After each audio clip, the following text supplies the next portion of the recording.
C'est le 21e siècle. Nous disposons de caméras, des systèmes de sécurité les plus sophistiqués, de grands chiens de garde, comme mon berger allemand, Poupette, et son aboiement puissant, ainsi que d'alarmes.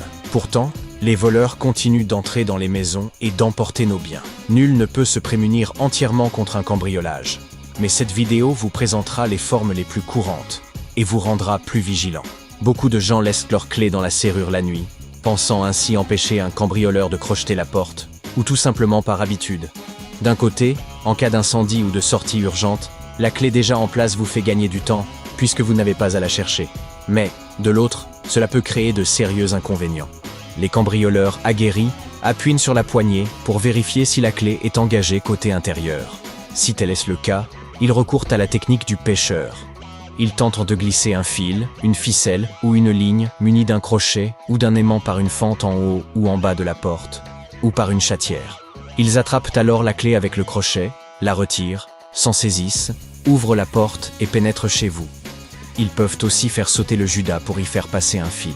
Si rien ne se produit et qu'aucune fissure n'apparaît sur votre porte, les cambrioleurs peuvent néanmoins pénétrer par la fenêtre, s'emparer de vos objets de valeur, ouvrir la porte d'entrée et repartir. Mais vos ennuis ne s'arrêtent pas là. Certaines compagnies d'assurance refuseront toute indemnisation si aucune trace d'effraction n'est constatée. Elles considéreront que vous avez simplement omis de verrouiller la porte et que les voleurs en ont tiré profit. Or, certaines assurances n'interviennent qu'en cas d'effraction violente, lorsque toutes les mesures de protection ont été prises mais n'ont pas suffi.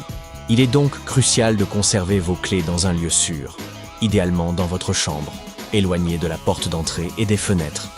Mais même si la porte est verrouillée et que la clé est soigneusement cachée, des cambrioleurs chevronnés peuvent toujours s'introduire dans votre domicile. Ils recourent alors au bumping, technique de manipulation d'une serrure à goupilles à l'aide d'une clé à percussion. Ces serrures, les plus courantes aux États-Unis, existent depuis 1928. Vous les avez peut-être observées sur de vieilles portes, et il se peut que la vôtre en soit également équipée. Les voleurs maîtrisent particulièrement bien leur ouverture. Ne vous attendez pas à découvrir ici la manière de crocheter une serrure, car il est possible que ce savoir soit utilisé à mauvais escient. Il vous suffit de comprendre que vos portes peuvent être facilement forcées. Avec un jeu de plusieurs clés à percussion, les cambrioleurs peuvent ouvrir 90% des serrures à goupilles. Que faire alors ? Ce problème étant ancien, les fabricants ont commencé à proposer des serrures renforcées. Si votre porte est équipée d'une vieille serrure standard, il est préférable de la remplacer par un modèle plus sûr. Les voleurs peuvent également s'introduire dans une maison par une fenêtre. Pas celle que vous auriez pu laisser ouverte par inadvertance, mais celle qui est parfaitement fermée, qu'elle soit en bois ou en plastique. Ils utilisent une perceuse sans fil pour forer facilement un trou dans le cadre, puis y glissent un fil ou un mécanisme fin conçu pour s'accrocher à la poignée et l'ouvrir. Si vous résidez dans une zone à risque et avez connaissance de tels cambriolages, vous pouvez installer des barreaux aux fenêtres. Toutefois, cela nuit à l'esthétique et vous limite lorsque vous souhaitez regarder dehors. Les fenêtres munies de serrures constituent donc une alternative préférable. Il suffit de verrouiller la poignée et de cacher la clé dans un endroit sûr, et les cambrioleurs ne pourront plus l'actionner. Les cambrioleurs observent fréquemment l'emplacement d'une maison avant de la cibler. Un bâtiment situé en périphérie ou à l'angle d'une rue présente un risque accru de cambriolage, car les voleurs cherchent à ne pas attirer l'attention des voisins ni des caméras de surveillance. Si votre maison correspond à ce profil, comment vous protéger ? Il n'est pas nécessaire de vendre votre maison par peur d'un cambriolage. Veillez plutôt à rendre votre terrain visible depuis les habitations voisines. Éliminez le feuillage dense des arbres et taillez les buissons.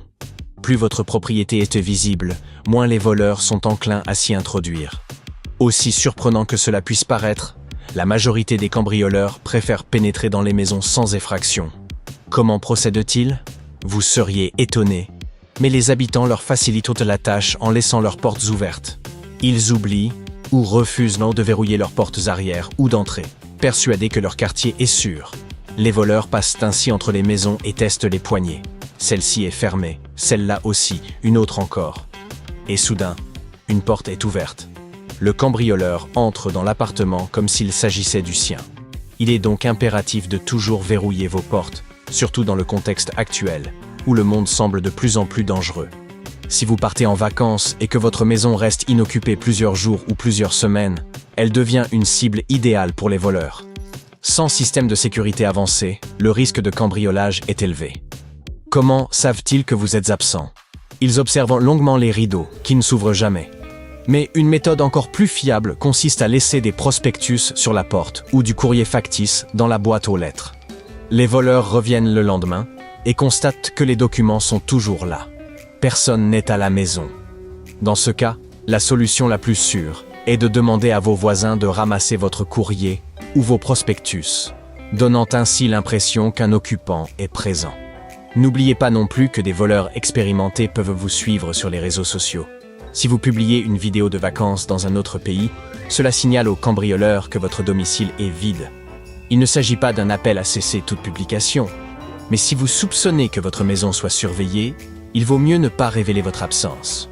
Vous pouvez également rendre votre compte Instagram privé. Et maintenant, concluons cette vidéo avec quelques chiffres marquants. Selon les statistiques du FBI, un cambriolage se produit environ toutes les 41 secondes aux États-Unis, soit 3 effractions toutes les 2 minutes, ce qui représente près de 2000 incidents chaque jour. Mais ne cédez pas à la panique. Le nombre de vols diminue progressivement chaque année. En 1994, plus de 2300 000 cambriolages ont été enregistrés, tandis qu'en 2024, ce chiffre est tombé à 745 000. Bien entendu, certaines zones restent particulièrement dangereuses, mais la situation générale s'améliore. Cependant, le coût moyen d'un vol aujourd'hui est environ 5 fois supérieur à celui subi par les victimes de l'an 2000.